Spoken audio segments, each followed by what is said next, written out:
Yaz tatili başlıyor. Peki çocuklar ve veliler bu süreci nasıl geçirmeli?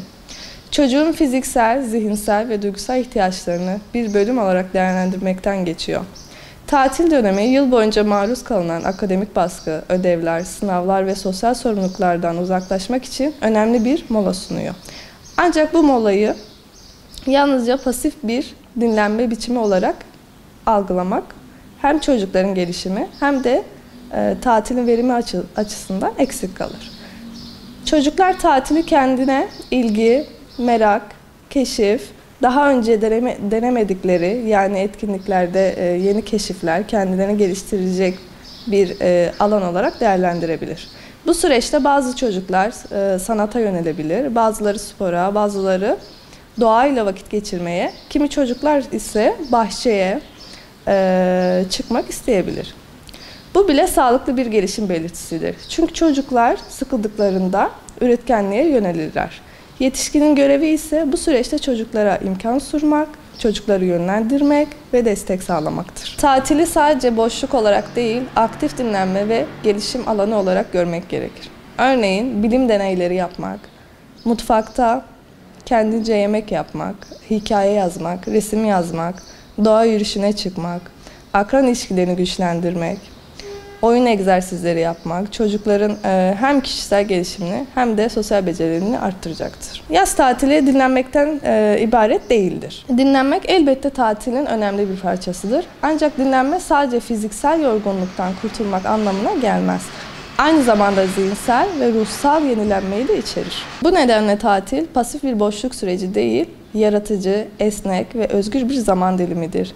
Yani çocuğun enerjisini sadece uyuyarak veya dijital ekran karşısında geçirerek tükettiği bir dönem olmamalıdır. Aksine çocuk bu dönemde kendi kapasitesini geliştirmeli, keşfetmeli, içsel motivasyonunu yükseltmeli, güçlendirmeli, karar alma ve uygulama becerilerini de geliştirmelidir.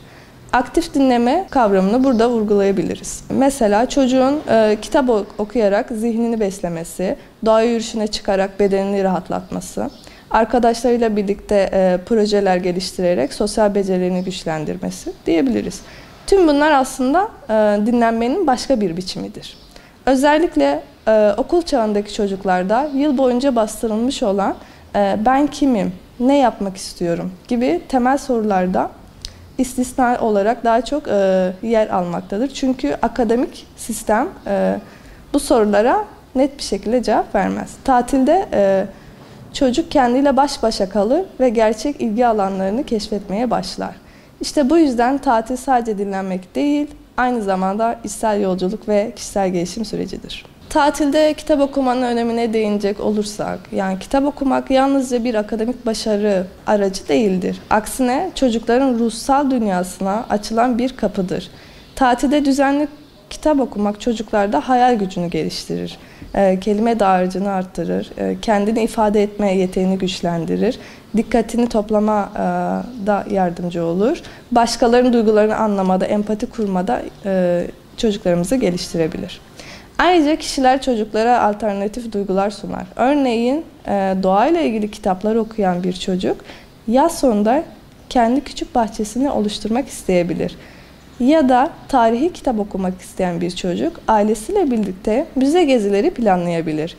İşte bu noktada kitap okumak sadece bir etkinlik değil, bir yaşam biçimine dönüşecektir. Tatilde her gün belirli bir zaman kitap okumaya ayrılmalıdır. Bu sürecin zorlayıcı değil, keyifli bir hale getirilmesi hem çocuklar için hem ebeveynler için önemlidir. Sessiz, rahat bir okuma köşesi oluşturulmalı.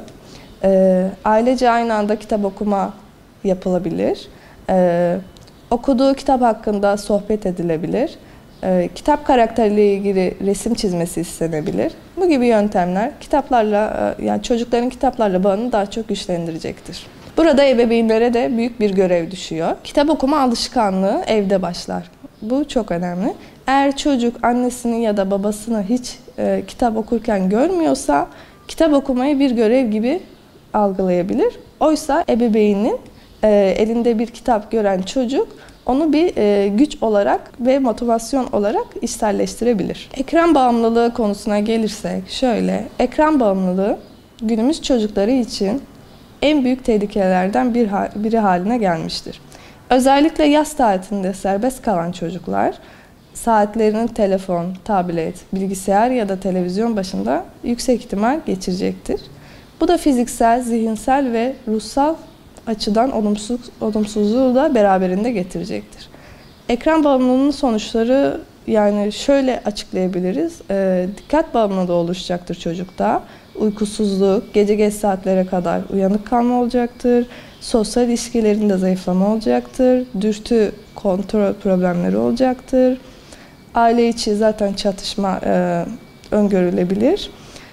Hareketsiz yaşam nedeniyle kilo artışı da olacaktır. Duygusal tepkilerde aynı hassasiyet gibi sorunlara da yol açacaktır. Ayrıca ekran bağımlılığı çocuğun gerçek hayattan uzaklaşmasına, anlık tatmin duygusuna bağımlı hale gelmesine neden olacaktır. Bu da öğrenme, sabır, derin düşünme gibi becerilerin körelmesine yol açacaktır. Özellikle ekran kullanımı tamamen yasaklanmalı ama sağlıklı sınırlamalar da getirebiliriz. Ne kadar süre sorusundan önce ne izliyor, ne oynuyor sorusu üzerinde durulmalıdır. Ekran süresi planlı hale getirilmeli, alternatif etkinliklerle desteklenmelidir. Ailece ekran yerine başka etkinlikler yapılabilir. Mesela yemek yemek, masa oyunları oynamak, film izlemek, kişiden kişiye sosyal yaşama göre de değişebilir. Ekran dışında gerçek oyunlara da teşvik edilebilir.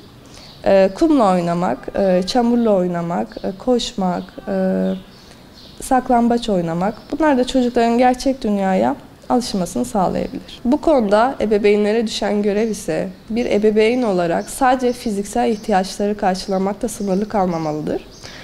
Çocuğun duygusal, sosyal ve zihinsel gelişimini de desteklemek ebeveynin temel görevidir. Yaz tatili bu görevleri yerine getirmek için büyük bir fırsattır. Şöyle, ortak program hazırlanabilir. Çocuğun tatil planı sadece ebeveynin çizdiği bir liste olmamalıdır. Çocuğa da fikir hakkı tanınmalıdır. Çocukla birlikte bir program hazırlanabilir. Bu hem çocuğun motivasyonunu artıracaktır, hem de çocuğun sorumluluk duygusunu geliştirecektir. Ebeveyn çocuğa şunu yap, bunu yap diye değil de yapmak ister misin diye sorsa daha bir aktif iletişim olacaktır. Sürekli yönlendirme yerine fırsat sunma detayını da gözden kaçırmamalıyız. Gün içinde kısa ama kaliteli zamanlar yaratmak, uzun ama ilgisiz saatlerden çok daha değerlidir. Birlikte kahvaltı yapmak, kitap okumak, yürüyüşe çıkmak, yemek yemek gibi günlük aktiviteler ebeveynle çocuk arasındaki bağları güçlendirecektir.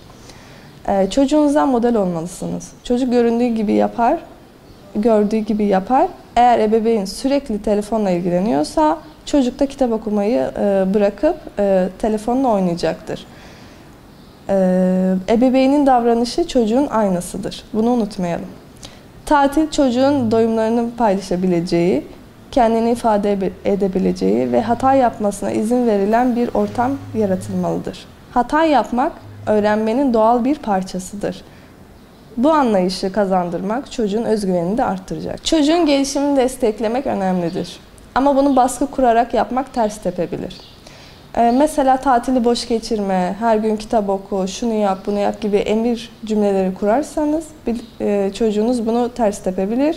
Onun yerine birlikte karar almak ve bu kararları oyunlaştırmak daha etkili olabilir. Son olarak tatil çocuğun sadece dinlendiği bir yer değil, kendini yeniden keşfettiği, aile bağlarının güçlendiği, hayal gücünün beslendiği ve gelişimin doğal akışında sürdüğü bir zaman dilimi diyebiliriz. Ebeveyn rehberliğinde çocuklar bu dönemi unutulmaz ve faydalı bir süreç olarak görecektir.